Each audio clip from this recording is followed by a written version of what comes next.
You ever stumble upon something online that's just so weird, so confusing, but also so popular that you just have to know what is going on? Well, today we're diving deep into Jaucquel Tibough, a mysterious musical act that somehow went from a total inside joke to a chart-topping sensation. So let's get right to it. Who or what is Jaucquel Tibough? Is it one person? A band? Maybe some kind of AI project? Well, depending on who you happen to ask, the answers, they don't exactly line up. For instance, when a key member of the group, Sam Ostrander, was asked for an interview to maybe clear things up, his response was, "Ah." Well, it was brief. Just a simple no. And his reason for saying no? Oh, that was even more helpful. 'Cause I hate you. Yeah, this is the kind of bizarre, honestly hilarious brick wall you run into when you try to figure out Jaucquel Tibough. And then, just to stir the pot a little more, another member, Liam Ostrander, claimed the whole thing was AI. So, what's the real story here? Are they just messing with everyone? Or is there some kind of, beautiful, chaotic logic behind all this madness? All right, so to crack this digital puzzle, here's our game plan.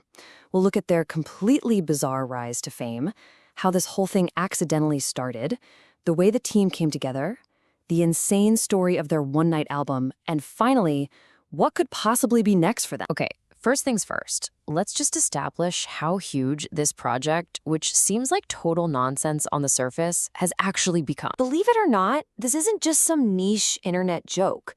Their very first single, a song with the typo-filled title, "When Do Kittens Lease When They Come Back Home," yeah, you heard that right, it became an instant global chart topper. And that's the core puzzle, right? An act that basically refuses to explain itself is also a massive commercial hit. So how in the world did this all start? Well, you can probably guess it. It wasn't in some fancy record label's boardroom. The whole project, which everyone just calls JT, was pretty much born on a late-night Discord call between two buddies, Jack Beck and Henry Bjork. Now, Henry was already a pretty experienced musician with his own solo stuff.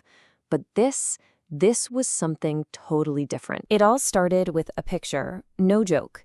During their call, Jack Beck just starts doodling this weird abstract thing in Microsoft Paint. Henry Bjork sees it and, in his own words, gets hit by a lightning bolt.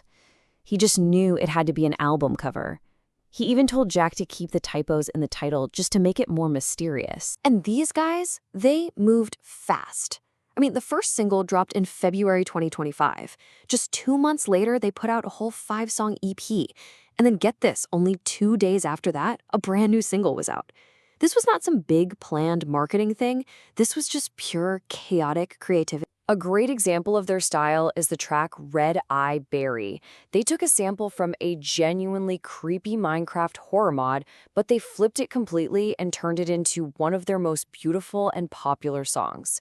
It was proof that under all the absurdity, there was some serious artistic talent at play. But this two-man operation wasn't going to stay a duo for long. It was about to become a full-on creative crew. So the team got bigger after one long night of Henry just gaming with his friends. Samuel Ostrander, his twin brother William, who goes by the Lums, and an artist named Robert Bell III all officially hopped on board, bringing this new, wild energy to the Jaucquel Tibough universe. And their very first track as a full group, Sammy O's Birthday Bash, tells you everything you need to know. It starts out as this high-energy 80s synth banger, kind of like Van Halen's Jump. But then it just completely switches gears into this beautiful, almost sad orchestral piece. It's a song about a birthday, the celebration, but also that quiet reminder that time is passing. It's surprisingly deep. So with all this new creative firepower, they decided to try something kind of insane. Could this group of friends actually record an entire album in just one night? And you want to know what sparked this marathon session? A group trip to see a Minecraft movie. Seriously, Sam Ostrander came out declaring it was the greatest movie ever made, and riding that creative high, the whole team went straight to Henry's home studio with this wild plan. And the album that came out of it, Many Faces, was pure, beautiful chaos. Ideas came from everywhere. The track Vile Pork was named after the game Liam was literally playing in the studio. Lore Drop is this heavy metal track where they just take turns reciting lore from Skibbity Toilet, Five Nights at Freddy's, and Pikmin.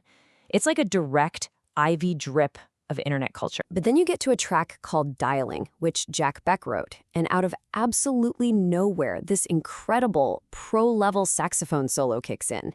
It's smooth, it's complex, it sounds amazing. But here's the kicker. There was no saxophone. Not in the studio, not anywhere. Jack Beck performed the entire solo perfectly with his mouth. And that right there is the perfect summary of this group.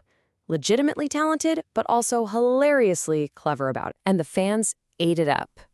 A huge fan favorite from that album is Wheat, Soy, and Corn, which is this grand, sweeping epic about farming. And naturally, in true JT fashion, the track is supposedly approved by the Farmers Association of South Dakota. So, after a bunch of hits, a beloved EP, and an entire album made overnight, where does a group this chaotic possibly go from here? Fittingly, the future is a total mystery. But their story is so much more than just a string of funny moments.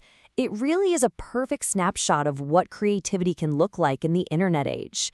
It's born from friendship, it's fueled by memes and internet culture, and it's shared instantly with the whole world. No permission needed. So what's the big takeaway here?